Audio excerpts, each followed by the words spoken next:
నమస్తే. శ్రీ మాత్రే నమః. శ్రీ గురుభ్యో నమః. ఓం శం శనేశ్వరాయ నమః. 2025 జనవరి 13 నుంచి మరలా 2027 వరకు, అందులో భాగంగా జూన్ నెలలో ఎండింగ్ వరకు, అంటే 2025 జూన్ వరకు గ్రహాలలో అత్యంత మహిమాన్వితుడు, అందరూ భయపడేవారు, అందరికీ కర్మకారకుడు, మీకు అర్థమయ్యే ఉంటుంది కదా, శని భగవానుడు అనమాట. ఈ సంవత్సరం 6 నెలల పాటు శనీశ్వరుడు అందరికీ, మేషాది ద్వాదశ రాశుల వారికి విపరీతమైన భోగభాగ్యాలు, అష్టైశ్వర్యాలు, సంపదలు, ఇంకా ఒకటేమిటి, అన్ని అనుగ్రహించడానికి తనదైన రీతిలో ఆ స్వామి తొందరగా వచ్చేస్తున్నాడు. అయితే శని భగవానుడి గురించి మనం చెప్పుకోవడానికి ముందు, అంటే ఆయన ఏమేమి ఇస్తున్నాడు, ఎట్లాంటి సంతోషాలని, ఐశ్వర్యాలని ఇస్తున్నాడు అని చెప్పుకునే దాని ముందు ఆ స్వామి గురించి ఒక చిన్న 2 మాటలు మాట్లాడుకుంటే ఆ స్వామి సంతోషంతో పాటు మరిన్ని ఫలితాలు ఇస్తాడు. అయితే అందరూ శనీశ్వరుని చూడంగానే భయంతోనూ వణికిపోతుంటారు. దానికి ముందుగా ఒక చిన్న శ్లోకంతో ప్రారంభిస్తాను. నీలాంజన సమాభాసం రవిపుత్రం యమాగ్రజం ఛాయామార్తాండ సంభూతం తం నమామి శనేశ్వరం. ఆ స్వామిని ఎంతగా తలుచుకుంటే అంత పొంగిపోయి వరాల జల్లు కురిపిస్తాడండి. కానీ అందరూ భయపడిపోతూ ఉంటారు. అయితే ఇతను కర్మప్రదాత, న్యాయదేవత అనే పేరు కూడా ఉంది. ఈయన సూర్యపుత్రుడు అన్నమాట. యమధర్మరాజుకి అన్నగారు. సూర్యపుత్రులు ఇద్దరు కూడా, యముడు శనేశ్వరుడు కూడా ఇద్దరు న్యాయదేవతలు. అంటే మనిషి యొక్క కర్మను ఎలాగా పరిపక్వం చేయాలి అనే దాంతో పాటుగా ఎక్కడికక్కడ మనిషి యొక్క కర్మలను నశింపచేస్తూ వాళ్ళని ఉత్తమంగా తీర్చిదిద్దడానికి వీరి ఇద్దరు న్యాయదేవతల కింద చెప్పుకుంటాము. అయితే అందులో శనేశ్వరుడు మన హిందూ వేద ఖగోళ శాస్త్రంలో నవగ్రహాలలో ప్రత్యేకమైన గ్రహము. ఆయనకి రాజమకుటం కూడా ఉంటుందన్నమాట. మీరు పరిశీలించినట్టయితే మిగతా గ్రహాలన్నీ సింగిల్ గా ఉంటాయి, ఈయనకి ఒక ఒక చక్రం కూడా ఉంటుందన్నమాట. అయితే ఈయనకి మందగమనుడు అనే పేరు ఉంటుంది. మందగమనుడు అంటే స్లోగా నడిచేవాడు అనమాట. అయితే ఈ శనేశ్వరుడు అత్యంత, ఆయనకి ఇష్టమైన వస్తువులు నువ్వులకు సంబంధించినవి, నలుపు అంటే తిండికి సంబంధించినవి, నువ్వులకు సంబంధించినవి, తరువాత నువ్వుల నూనె, ఇలాంటి వస్తువులు. బట్టలకు సంబంధించి, అంటే వస్త్రాలకు సంబంధించి చూసినట్టయితే నల్లటి వస్త్రాలు, నీలం వస్త్రాలు అవి ఇష్టమైనవి. ఇంకా లోహాల గురించి చూసినట్టయితే ఇనుము అత్యంత ప్రీతికరమైనది. తరువాత శుచి శుభ్రత లేని ప్రదేశాలంటే ఆ స్వామివారికి, అంటే అశుభ్రతకు ఎక్కువగా, ఎక్కడ ఎక్కువ అశుభ్రత ఉంటుందో అక్కడ ఆ స్వామి ఉండిపోతాడంట. కాబట్టి మనం అశుభ్రతని దగ్గరికి రానివ్వద్దు. అయితే మందకుడిగా ఉండడము, నల్లని కాకి ఈయన యొక్క వాహనం అన్నమాట. అయితే సమస్త ప్రాణి కోటికి పాపకర్మల ఫలాన్ని ఎప్పటికప్పుడు అనుభవింప చేసేస్తుంటాడు. కర్మఫల ప్రదాత. దానితో పాటుగా జీవులు చేసిన తప్పులు, మన తప్పులు తెలియవు కదా, వెంటనే ప్రాయశ్చిత్తం చేసేసి ఆ తప్పులు తెలుసుకునే జ్ఞానాన్ని ప్రసాదిస్తాడు ఈ మహానుభావుడు. అయితే శిక్షలు ఆయన వేసే విధానం కూడా అటు ఇటుగా ఉంటుంది. ఎవరైతే ఈయనకి ప్రీతికరమైన పనులు చేస్తూ ఉంటారో వారికి తన యొక్క శిక్షలను తగ్గిస్తూ ఉంటాడనమాట. అంటే మనం నిత్యకృత్యంగా చెప్తూ ఉంటాం, గొడ్డలతో పోయేదానికి గోటితో పోతుంది అంటూ ఉంటారు కదా. అంటే పెద్ద పెద్ద ప్రమాదాలను కూడా ఆ స్వామిని ప్రసన్నం చేసుకుని ఆయనకి ఇష్టమైన పనులు కనుక చేసినట్టయితే చిన్న మరి తప్పదు కదా, తప్పుకు శిక్ష ఉండాలి కదా, అలా చేస్తుంటాడు అనమాట. అయితే దీనితో పాటుగా ఆ వీళ్ళు అంటే ఈ శనీశ్వరుడు బ్రతికి ఉండగానే మనకి గుణపాఠాలు నేర్పిస్తాడు. దానితో పాటుగా ఆయనకి ఎవ్వరి మీద కసి గాని కోపం గాని ఇట్లాంటి పగ ప్రతీకారాలు ఉండవు. ఆయనకి అందరూ సమానమే. యమధర్మరాజుకి అందరూ సమానమే. గరీబైనా లేదా అమీరైనా, గొప్పవాడైనా, కోటీశ్వరుడైనా, కటికి పేదవాడైనా సరే యమధర్మరాజుకి ఎలా సమానమో ఈ శని భగవానుడికి కూడా అంతే సమానం అన్నమాట. అయితే మనం చేసే మంచి పనుల వల్ల ఆ స్వామి కరుణించి అందలం ఎక్కిస్తాడు, ఆయుష్ని ఇస్తాడు, ఆరోగ్యాన్ని ఇస్తాడు, అందమైన రూపాన్ని ఇస్తాడు. ఆయన ఏది ఇవ్వడు చెప్పండి, అన్నీ ఇస్తాడు. కానీ మనం మసలుకునే తీరులోనే ప్రతి ఒక్కటి ఉంటుందన్నమాట. అయితే సాధారణంగా శనీశ్వరుడిని చూసి భయపడి కష్టాలు ఇస్తాడేమో, నష్టాలు చేస్తాడేమో అని ఆయన్ని భయంతో మనం ప్రార్థన చేస్తాము. ఎప్పుడైతే భయంతో ప్రార్థన చేశామో అప్పుడు మరింత ఎక్కువ అవుతుంది తప్ప తక్కువైతే అవ్వదు. ఆయన్ని ఇష్టంతో భక్తితో కనుక ప్రార్థన చేసినట్టయితే మన కష్టాలని తగ్గిస్తూ ఉంటాడు. అంటే గ్రహాలలో శనీశ్వరుడు దండన ఇచ్చే గ్రహం అన్నమాట. అయితే ఇందులో మనకి ఈ భగవానుడు ఇచ్చే ఆయన వచ్చే ప్రతి ప్రాణిలోకి వచ్చే అవకాశాలు ఏంటి అంటే ఏలినాటి శని అంటే సాడే సతి అంటారు, 7.5 సంవత్సరాలు, అర్ధాష్టమ శని, అష్టమ శని, ఇలాగా శని మహర్దశ కాలాల్లో ఆయన ప్రతి ఒక్క మనిషి జీవితంలోనూ ప్రవేశన చేస్తూ ఉంటాడు. అలాగే నక్షత్రాలలోనూ రాసుల్లోనూ కూడా ఈయన ప్రవేశం ఉంటుందన్నమాట. అయితే మనం భయపడిపోవాల్సిన పని లేదు. ఆయన పరిహారాలతో ఆయన్ని మెప్పించి ఆయన అనుగ్రహాన్ని పొందే శక్తి మనిషికి ఉందన్నమాట. అయితే ఈ శని యొక్క ఆధిపత్యంలో ఉన్న రాసులు ఏమిటి అంటే కనుక, అంటే మిత్రస్థానాలు, శని ఆధిపత్యం వహించే రాసులు మకర, కుంభాలు. ఆయనకి మిత్ర రాసులు ఏవి అంటే కనుక మిథున, కన్య, వృషభ, తుల. ఈ 4 రాశులు మిత్ర రాశులు ఆయనకి. అయితే నక్షత్రాలు ఏవి అంటే కనుక పుష్యమి, అనురాధ, ఉత్తరాభాద్ర నక్షత్రంలో జన్మించిన వారికి కొంత వెసులుబాటు అంటే అమెండ్మెంట్స్ ఇవ్వడము, కొన్ని డిస్కౌంట్లు ఇవ్వడము చేస్తుంటాడనమాట. అయితే కష్టాలు మనిషి యొక్క అహంకారాన్ని తగ్గించి వాస్తవాన్ని, మానవత్వాన్ని తెలియచెప్పేందుకే కష్టాలు అనేవి వస్తూ ఉంటాయి. దాన్ని మరింతగా రెచ్చిపోయి కష్టం వచ్చింది కదా అని ఏదేదో చేసేస్తూ ఉంటే అవి మరింత ఉధృతం అవుతాయి తప్ప తగ్గే ప్రసక్తి ఉండదనమాట. ప్రతి కష్టాన్ని నవ్వుతూ స్వీకరించి దాన్ని దాటే మార్గం చూసుకోవాలి ప్రతి ఒక్క మనిషి. అయితే ఈ అహంకారాలతో పాటు జీవిత సత్యాలను నేర్పించడమే కాకుండా దైవం యొక్క అంటే ఆధ్యాత్మికతని కూడా నేర్పిస్తాడు. వాస్తవాన్ని కళ్ళకు కట్టినట్టుగా చెప్తాడనమాట. అయితే ఈ శని యొక్క జీవిత గమనాన్ని బట్టి స్థిరాస్తులు ఏర్పరచుకోవడం చూసారా, మనం ఆస్తులు సంపాదించుకున్నాము అంటే దాని అర్థము శని భగవానుడి యొక్క అనుగ్రహం అనమాట. ఆ కోటీశ్వరులైనా లేదా అంటే ఎక్కువగా ధనాన్ని సంపాదించిన వాళ్ళైనా వారి స్వయం శక్తి కాదు, శని భగవానుడి యొక్క అనుగ్రహం వల్లే. అవి మర్చిపోయి చిన్ని కష్టానికి ఆ స్వామిని తిట్టేస్తూ ఉంటారు. ఎదుటి వ్యక్తిని శనిలా దాపురించాడు, శనిలాగా వచ్చాడు, నాకు శని పట్టింది, ఇట్లాంటి మాటలతో ఆయన్ని తోలనాడతారు. అంటే మనిషి నైజం ఎలాంటిదంటే బాగా కలిసి వచ్చినప్పుడు నా అంతట వాడు లేడు అని విర్రవీగుతాడు. చిన్న కష్టానికి ఎదుటి వాళ్ళ మీద నింద వేస్తూ భగవంతుని నిందిస్తూ ఆ గ్రహాలను నిందిస్తూ ఉంటాడు తప్ప తన యొక్క తప్పుని అస్సలు ఒప్పుకోడు. అందువల్లే కష్టాల తీవ్రతను అధిగమిస్తున్నాడు, ఇంకా ఎక్కువగా కష్టాలను పొందుతున్నాడు తప్ప తగ్గించుకునే ప్రయత్నము మనిషి చేయడం లేదు. అయితే ఈ కష్టాలను ఓర్చుకునే శక్తి మన శని భగవానుడు ఈ సంవత్సరంలో ప్రతి ఒక్కరికి ఇస్తున్నాడు. అయితే దీన్ని బట్టి మనం ఒక్కటిగా అంటే ఎట్లా అంటే ఎవరెవరికి ఈ శని భగవానుడు ఏ అంశాల్లో ఉన్నాడు, ఏ ప్రదేశాల్లో ఉన్నాడు అనే అంశాన్ని క్లుప్తంగా మీ అందరికీ తెలియాలిగా. అందరూ శనేశ్వరుడు శనేశ్వరుడు అంటారు, కానీ ఆ శనేశ్వరుడు ఎక్కడ ఉంటాడు, ఎవరిని ప్రీతిగా చూసుకోవాలి అనే అంశాన్ని మీకు క్లుప్తంగా చెప్తాను. శని భగవానుడు గురించి తప్పనిసరిగా వివరిస్తాను. స్కిప్ చెయ్యకుండా చూడండి, ఆ భగవానుడి యొక్క అనుగ్రహాన్ని పొందండి. అయితే ఆయన ఉండే ప్రదేశాలు తోటమాలి, రైతుల దగ్గర, లోహాలలోను, తోలు కలప వ్యాపారాలలోను, చంద్రుడితో కలిసి ఉన్న సివిల్ ఇంజనీర్ల డిపార్ట్మెంట్ లోను, బిల్డర్స్ లోను, సర్వేయర్లలోను, ఎక్స్రే టెక్నీషియన్స్ ఈ విభాగంలో పనిచేసే వారిలోను ఈయన కలిసి ఉంటాడు. రవితో కలిసిన అంటే ఈయన సింగిల్ గా ఉండేది ఈ ప్రదేశాలు.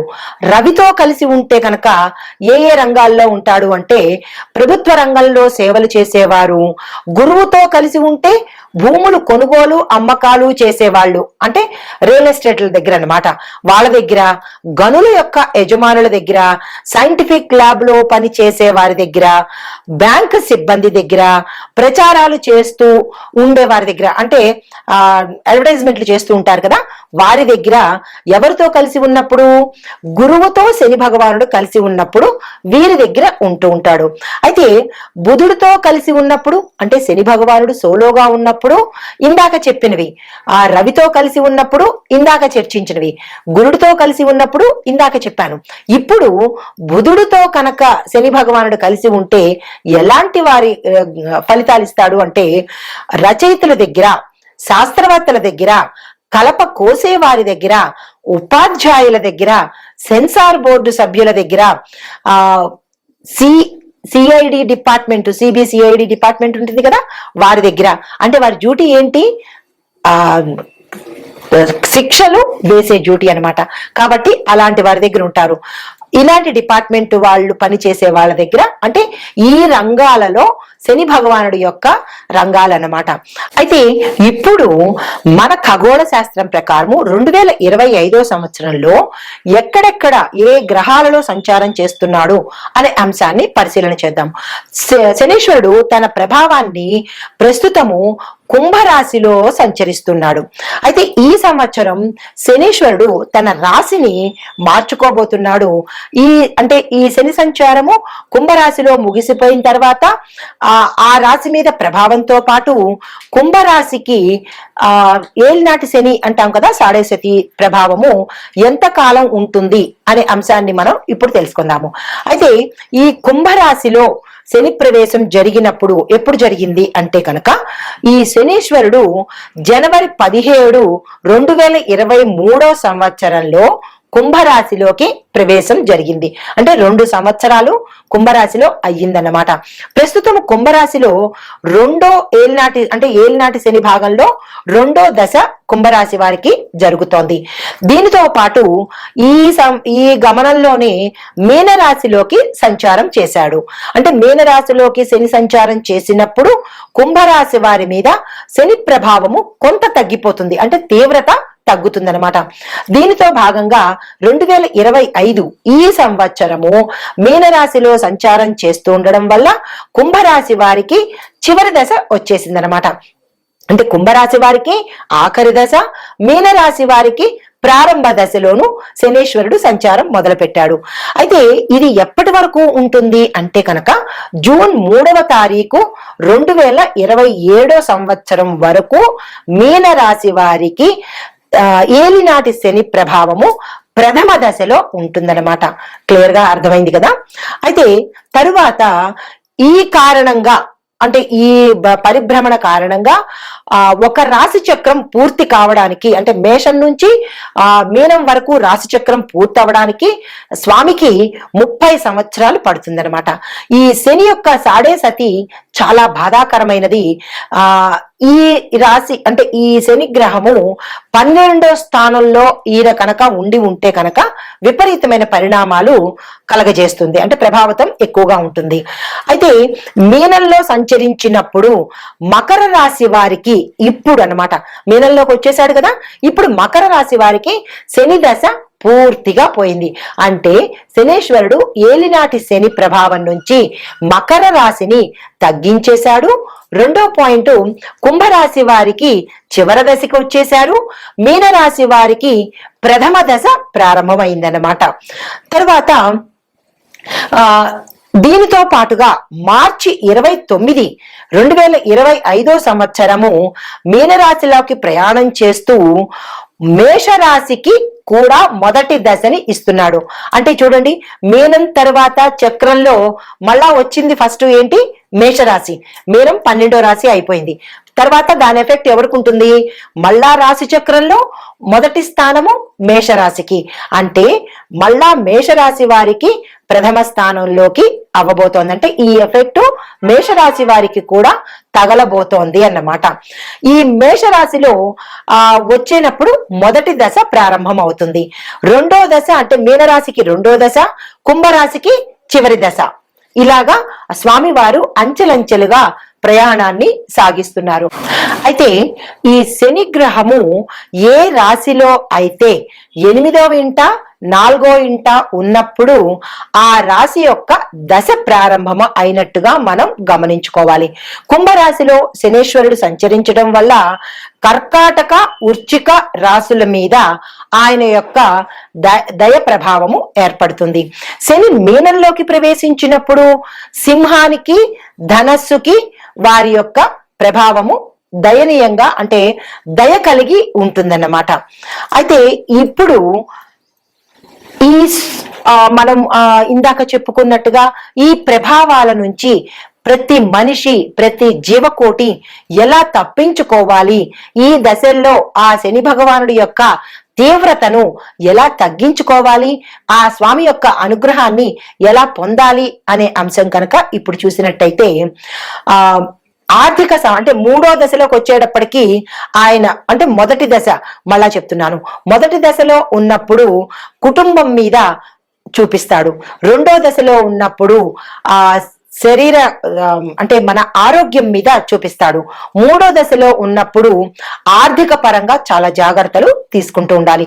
ఈ 3 దశల్లో ఎవరెవరు ఉంటున్నారు అనేది మీ జాతక పరిశీలన చేయించుకొని శని మహర్దశ ఎప్పుడు ఉంది, మేము ఏ జాగ్రత్తలు తీసుకోవాలి అనే అంశాన్ని మీ యొక్క వ్యక్తిగత జాతక పరిశీలన చేయించుకుంటే కనుక ఆ స్వామి యొక్క స్థానాలు తెలుస్తాయి, ఆ పరిహారాలు చేసుకోవచ్చు. అయితే ఇప్పుడు ఆ స్వామి యొక్క చెడు ప్రభావాలను తగ్గించడం కోసము మనం ఎవరిని పూజించాలి అంటే కనుక తప్పనిసరిగా గుర్తుపెట్టుకోండి, శివుడిని, హనుమంతుడిని తప్పనిసరిగా పూజించాలి. నేను ప్రతి ఒక్క రాశి ఫలితాలు చెప్తున్నప్పుడు పరిహారాల్లో నేను ఇదే ప్రస్తావన చేస్తాను. ఎక్కువగా శివుణ్ణి పూజించండి, ఆంజనేయ స్వామిని పూజించండి అనే ప్రస్తావన ఎక్కువ తీసుకొస్తాను. ఎందుకు అంటే కనుక ఈ ఇద్దరే మనకి శని ప్రభావాన్ని తప్పించగలిగిన వారు. ఎప్పుడు ఈమె ఇదే చెప్తూ ఉంటుంది, ఇంకొక పరిహారం చెప్పదా అని మీకు విసుగు రావచ్చు. కానీ మిగతా పరిహారాలు చెప్పినా కానీ అది ఫలితం లేకుండా ఏదో చెప్పాలన్నట్టే ఉంటుంది తప్ప మీకు ప్రయోజనం అయితే చేకూరదు కదా. అందుకనే ఈ ఇద్దరిని తప్పనిసరిగా 2025లో ప్రతి రాశి వాళ్ళు కూడా తప్పనిసరిగా ఈ 2 పరిహారాలు, మిగతావి మీ యొక్క జాతక పరిశీలన బట్టి ఆ పరిహారాలతో పాటు ప్రతి ఒక్కరూ కూడా వీరిద్దరిని పూజించాలి, ప్రదక్షిణలు చెయ్యాలి, వారికి ఇష్టమైన పనులు చెయ్యాలి. అప్పుడే శని భగవానుడి యొక్క తీవ్రత తగ్గుతుందనమాట. అయితే శని భగవానుడికి ప్రీతికరమైన పనులు ఏమిటి అంటే కనుక, అంటే ఆయన్ని ప్రసన్నం చేసుకోవడానికి ప్రీతికరమైన పనులు మన కింది స్థాయి వారిని గౌరవించడము, వారిని ప్రేమించడము, వారికి సదుపాయాలు కలగచేయడము, ఇలాంటివి ఏవైనా మీ యథాశక్తి చేసినట్టయితే శని భగవానుడు చాలా ప్రీతి చెందుతాడు. ఇదే అంశాన్ని నేను రాశి ఫలాలు చెప్పేటప్పుడు ప్రతి ఒక్కళ్ళకి ఇది తప్పనిసరిగా చేసుకోండి అని విన్నవించుకుంటాను. ఎందుకు అంటే ఆ స్వామి యొక్క అనుగ్రహం పొందాలి అంటే ఇంతకు మించిన మార్గం లేదు. అంటే మన ఖగోళ శాస్త్రంలో ఈ నవగ్రహాలకి ఏ గ్రహానికి సంబంధించిన ప్రత్యేకత వారికే ఉంటుంది. అంటే చంద్రుడికి, సూర్యుడికి, ఇలా నవగ్రహాలకి ఎవరి ప్రత్యేకత వారికే ఉన్నప్పటికీ అన్నిట్లోనూ ప్రత్యేకమైన గ్రహము శని భగవానుడు అనమాట. ఎందుకు అంటే ఈయన గమనము 19 సంవత్సరాలు ప్రయాణం చేస్తాడు కాబట్టి చాలా స్లోగా పెడుతూ ఉంటాడు. మిగతా గ్రహాలు పరిహారాలతోనే అనుగ్రహిస్తారు. ఈ పరిహారం బుధుడికి పరిహారము, గురుడికి పరిహారము, దానాలు ఇచ్చేస్తే అనుగ్రహం ఉంటుంది. కానీ ఒక్క శని భగవానుడు మాత్రమే మీ తోటి వారిని ప్రేమించడము, మానవత్వం కలిగి ఉండడము, నీతి నిబద్ధత న్యాయము కలిగి ఉన్న వారి జోలికి ఈయన అస్సలు వెళ్ళడు. కర్మకి తగ్గ ఫలితాన్ని ఇస్తాడు, కానీ తీవ్రతను అయితే ఇవ్వడు. అందుకే ప్రతి ఒక్కరూ తమ దైనందిన జీవితంలో మనం అలవాటు చేసుకోవాల్సింది మన సాటి వారిని, తోటి వారిని మోసం చెయ్యకుండా, మన కింది స్థాయి వారిని, మన పని వారిని, కొంతమందిని అంటే మనకి బీదవాళ్లను, మన పని వాళ్లను, ప్రతి ఒక్క మనిషిని గౌరవంతో చూడాలి, మోసం చెయ్యకుండా ఉండాలి. న్యాయబద్ధమైన నిబద్ధత కలిగిన జీవితాన్ని ఎవరైతే కొనసాగిస్తూ ఉంటారో వారికి శని భగవానుడి యొక్క కష్టాలు ఎలా ఉంటాయంటేట, ఎండలో వెళుతున్నప్పుడు చల్లని చిరుగాలి ఎలా ఉంటుంది, చల్లగా హాయిగా ఎలా ఉంటుందో అలా అనుభవింపజేస్తాడంట.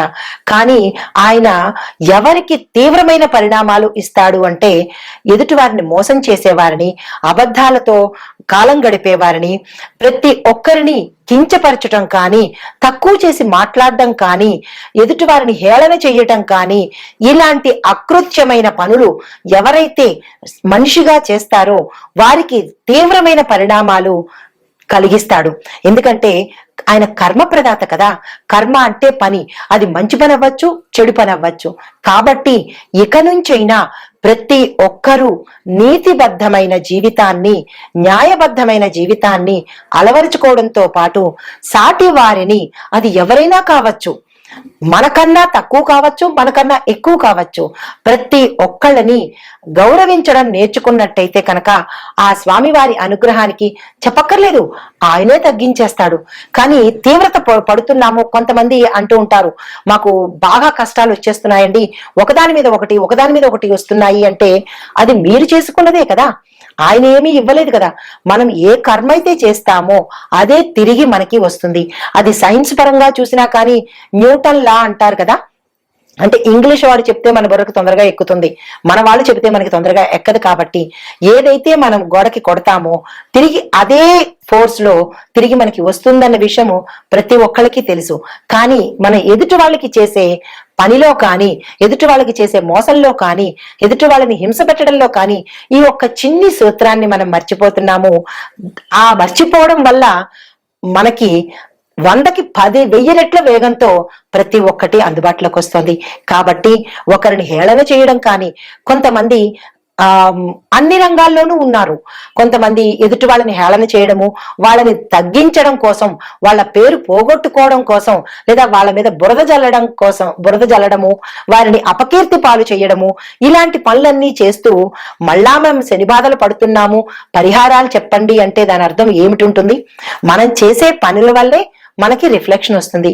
కాబట్టి ఇక నుంచైనా ఎదుటివారి ముందు లేదా ఎదుటి వారితో మీ యొక్క ప్రవర్తన మంచుకోవడము, ప్రత్యక్షంగా కావచ్చు, పరోక్షంగా కావచ్చు, ఇంకా ప్రత్యక్షంగా కన్నా పరోక్షంగా వెన్నుపోటు పొడవడము, వారిని అపకీర్తి పాలు చెయ్యడము, వారి మీద దుర్భాషలు ఆడడము, ఇవన్నీ చేస్తూ మనకి మళ్ళా బాధలు వచ్చాయి అంటే రావా? మరి మీరందరూ ఒక్కసారి పునఃపరిశీలన చేసుకోండి.